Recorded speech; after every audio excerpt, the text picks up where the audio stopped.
What's up guys, Houndish here, and today we're going to jump in with some exciting Destiny 2 Black Armory stuff to talk about. So first up, we do have a new forge that's now available in the game. I'm going to break down exactly how you can access this forge. There is a new quest to actually get in there, and on top of this, there is a new weapon that you can obtain, and some other secret stuff that looks like it'll be coming up over the next few days. On top of this, of course, the Scourge of the Past raid released today. It has actually been completed, and we now know what the raid exotic is going to be. So we're going to talk about that, some other related stuff. There appears to be a kind of secret or series of mystery items which will drop now that the raid has actually been cleared. We'll talk about it all right here. So guys, if you do enjoy the video, a like is very much appreciated. If you're new to the channel, be sure to hit subscribe to keep up to date with Destiny 2 content. But for now, let's get into it.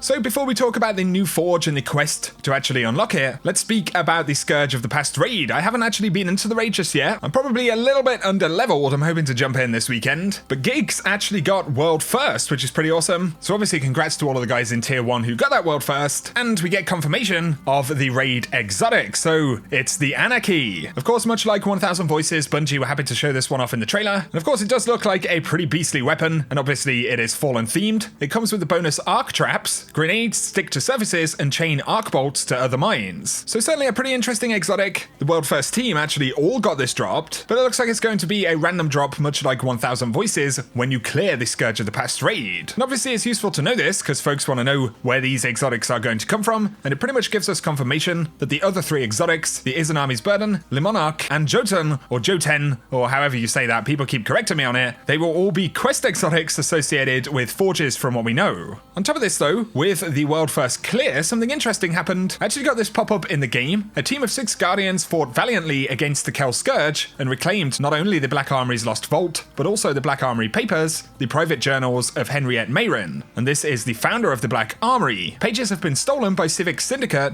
the Kel Scourge, and Guardians can now retrieve them upon completing a Fallen Forge ignition. So that's pretty interesting. I don't know if that's going to lead to potentially a quest, or whether they are simply collectible items, maybe with lore. They aren't actually dropping from what we can tell from the forge on Nessus, which is a Fallen Forge. So it could be that there's another time-gated element, there could be a bug with that or something, but I'll keep you guys posted if it happens to lead onto anything. Now though, let's speak about the new quest inside of the game, and this is to access the Gofannon Forge on Nessus. So first up, you'll actually have to kill Fallen. A lot of folks were doing this at the beginning of the raid, but as far as I know from various reports, you can actually get the item you need dropped from any kind of Fallen kills. But you can see right here, randomly, you can get a drop from Fallen called Stolen Black Armory gear, and nothing will actually pop up in the game once you get this item dropped. It is a completely random drop, but it tends not to take too long to get. However, once you've had it dropped, you'll actually go back to Ada 1. You'll see that she's flashing on the tower map, but you won't have a quest icon or anything super obvious. But when you go see her, she'll have a quest that says gather additional Tainted gear. Basically, you just need to eliminate Fallen with precision kills to collect Tainted Black Armory gear. The gear will be random drops, and you'll need 35 of them. Best place to do this is probably in the Tangled Shore, in the area around the spider, and the Lost Sector closest to the spider, because once you've got these kills, there will actually be another step to complete. So once you've got the headshot kills, you'll need to complete a Cryopod heroic event, and it has to be a Fallen one. And on top of this, you'll need Tangled Shore Fallen melee kills, which you'll need 75 of. Just going to be a bit of a grind to get this one done. Run around in the Tangled Shore, get those melee kills. Once again, the Lost Sector can help, and complete that Cryopod public event. Once again, it has to be a Fallen one. But when you've got this stage complete, you'll go back to the spider once again, and the next stage, he'll actually have a mission in the European Dead Zone. So the first mission will have you run through a bunch of Lost Sectors. You'll have to kill some bosses, and these will all be inside of the EDZ. Then you'll have a step that tells you to track down a high-value target captain on Nessus. Easiest way to do this is going to be to load in to the Exodus Black area, and high-value target will pop up on the side of the screen at some point. May take a few minutes. There are other locations you can do this as well, but you see right here we get the wanted student of Beltrick. Take that captain down, and we've got the next step, which actually requires us to essentially repeat the mission style thing in the Lost Sectors, but this time on Nessus. So you start the mission up, go through the Lost Sectors, and then you'll need to locate the Lost Forge. So this Lost Forge is actually located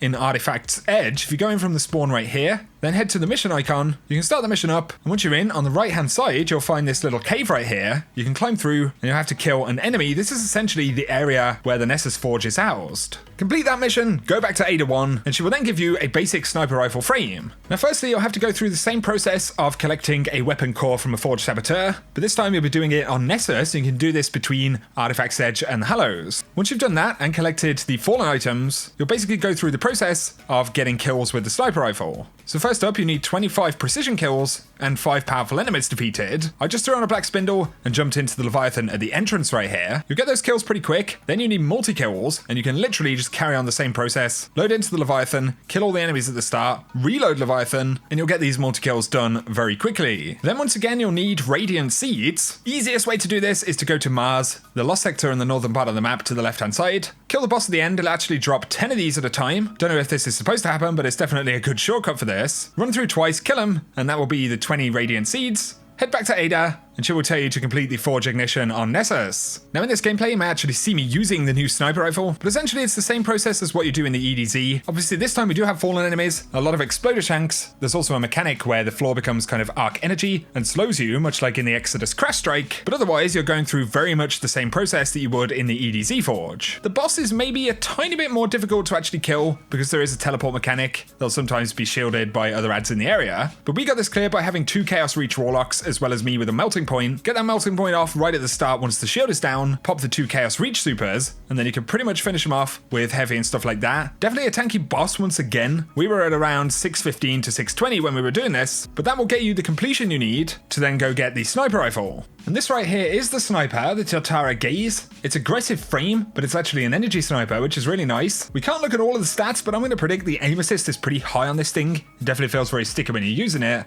I've got chamber compensator and hammer forged rifling, drop mag, extended mag, shield disorient, energy match shield explosion disorients nearby combatants, and Genesis, breaking a combatant's shield, fills the magazine from reserves, and energy weapons regenerate ammo on hit when matching the damage type to a combatant's shield. So pretty interesting, pretty nice feeling sniper, and there are some other hidden things that you can spot in both of the forges through this sniper scope that you couldn't actually see with some of the other weapons from what I'm seeing on Reddit, so that's certainly interesting. Quick shout right here, and a warning if you are running any of these weapon quests though. I've seen a few posts on Reddit where folks have actually lost the weapon quest for the sniper if they've gone back into the Volunda Forge while they still have it. So essentially, if you're holding onto the sniper rifle frame, definitely don't go into the EDZ Forge, and generally try and avoid going into a different forge than the one listed on weapon schematics that you have, because some folks are having issues where they're actually losing those quests, which is obviously pretty frustrating. But that is essentially how you unlock the new forge on Nessus and how you can access this new sniper rifle. Pretty cool weapon. Interestingly, back at Ada, she doesn't actually have any other weapon frames to pick up after this, so it looks like this is just a bonus weapon we get this week, and then presumably we'll get some new weapon frames on the weekly reset. And once again, there are those journal pages which are currently not dropping. Maybe there's something that needs to be uncovered,